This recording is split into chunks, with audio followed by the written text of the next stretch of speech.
Ya sih, ada beberapa tema atau isu-isu besar yang dibahas dalam World Economic Forum, tapi paling tidak kalau kita kelompokkan akan ada 3 bahasan utama. Yang pertama adalah mengenai konektivitas ASEAN. Kalau kita bicara soal konektivitas ini bisa diartikan dalam 2 hal. Yang pertama memang secara dimensi fisik, ini mengenai proses pembangunan infrastruktur, karena infrastruktur itu memang menjadi permasalahan di hampir negara-negara ASEAN, mungkin kecuali Singapura.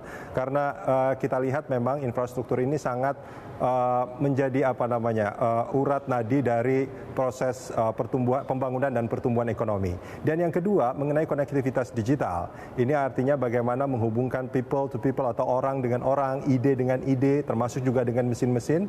Dan itu artinya juga harus mempersiapkan sumber daya yang kompeten untuk bisa menggunakan teknologi digital itu. Dan yang kedua adalah mengenai, tadi saya sempat mengatakan soal sumber daya yang mampu atau kompeten untuk bisa menggunakan teknologi digital itu, umumnya yang bisa melakukan sektor itu adalah pemuda. Dan ini juga menjadi satu agenda terpenting dalam pembahasan di World Economic Forum on ASEAN. Karena kita lihat memang secara demografik, sebetulnya beberapa negara di ASEAN saat ini memiliki dalam istilahnya itu demographic dividends, atau kita sering menyebutnya sebagai bonus demografi. Dari 630 juta rakyat ASEAN, lebih dari 50%-nya adalah orang-orang yang berumur di bawah 30 tahun. Dan mestinya ini bisa menjadi tenaga atau tenaga yang mendorong pertumbuhan ekonomi di masing-masing negara, termasuk juga di ASEAN.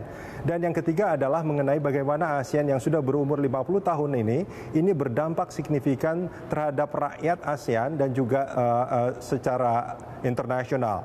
Kita lihat bahwa sebetulnya saat ini ada perubahan atau shifting geopolitik, geoekonomik, dan juga ada beberapa hal lain yang menjadi tantangan bagi ASEAN.